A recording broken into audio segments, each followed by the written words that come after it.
And you know there's certain things you can do to control that.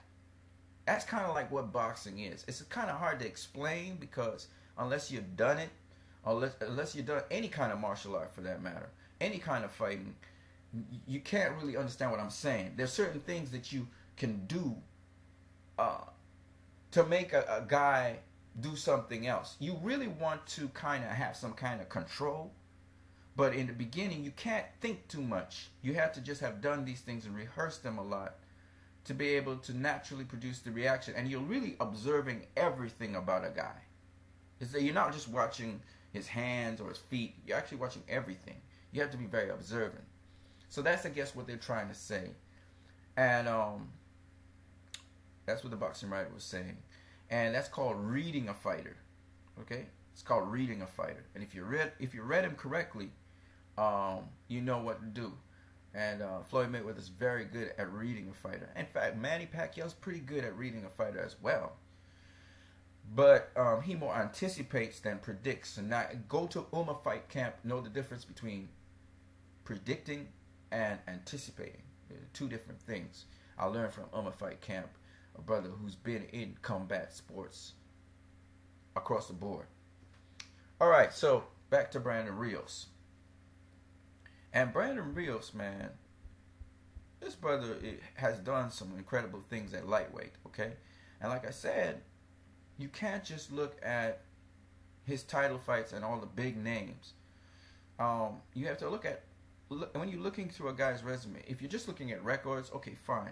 Remember, journeyman, it doesn't mean that a journeyman necessarily is a bum. Some are. You just have to look at the level of competition. You don't even have to look at their fights. But others, it's not that easy. Okay, so if you look at the early part of Brandon Rios' career, he's fighting, upcomers, guys who've lost, and so on. And he, of course, gives them what we call the bum treatment, meaning he knock him out real quick, right?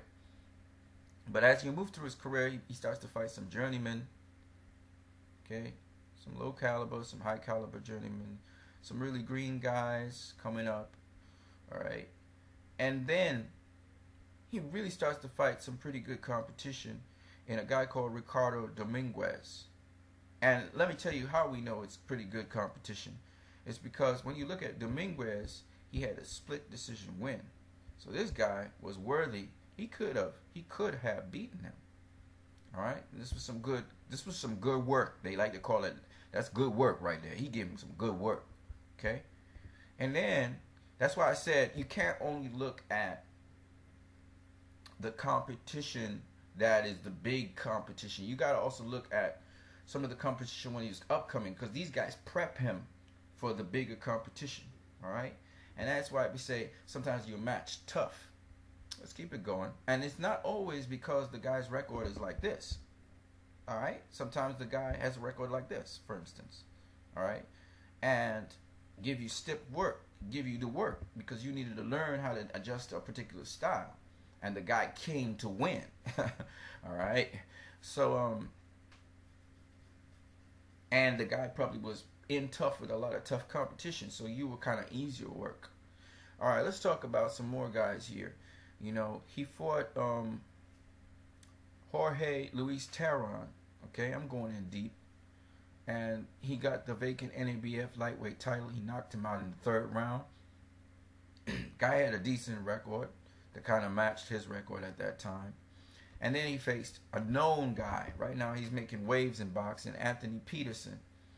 When he was undefeated, he managed to get the W over him for a DQ.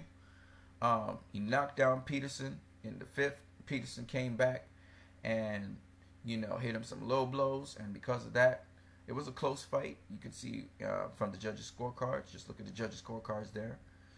C.J. Ross, Dave Moretti. These are all Dwayne Ford. These are all established judges. Shout out to C.J. Ross. I'm really sorry that you were out of the game. I know you retired, but you was a damn good judge. It's just the politics of boxing. And sometimes, judges, they really come up with some really dumb scorecards. You'd be asking yourself, like, how did you get a draw, C.J. Ross? You know what I mean? But shout out to C.J. Ross. I wish her the best in this video. Much love to C.J. Ross. She's judged a lot of fights and got a lot of her judging correct. Sometimes she just get it wrong. You know, she just get it wrong. All right, let's move on. And she was one of the top judges out there.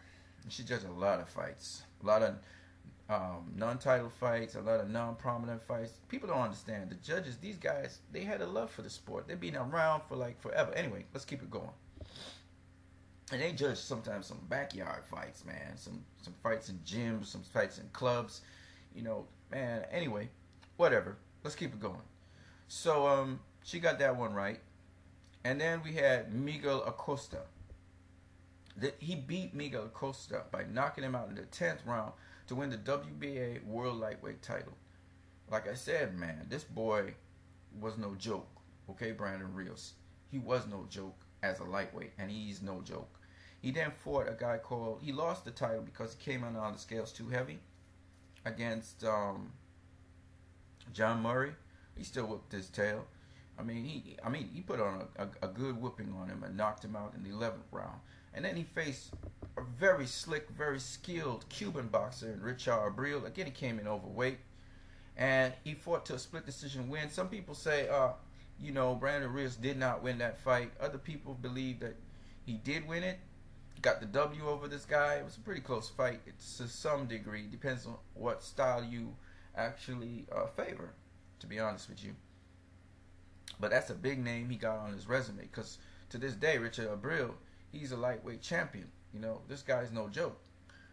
Then you have, he moved up in weight to the 140 pounds, which is junior welterweight or super lightweight. And he fought Mike Alvarado, a tough dude. And that clash was really a great clash. Mike Alvarado outboxed him early on. Then he caught up with Mike Alvarado, was able to work on the inside and chop him down. And he took him out in the 7th round. And again, Brandon Rios is not no punk. In other words, he don't look for no lucky shot to knock you out. He works. He does his work on the inside. Body work on the inside. You know, and then he takes you out to the head. So, he's not a punk. He works. He uses the school of boxing to break down his opponents and then knock them out, okay? And he's real strong, real tough. Then he fought Mike Alvarado. He rematched him. And Mike Alvarado outboxed him. And Mike Alvarado's a tough dude. To some degree, nobody was really interested in fighting Mike Alvarado, even though he was undefeated. And he's kind of on the shelf, on the side.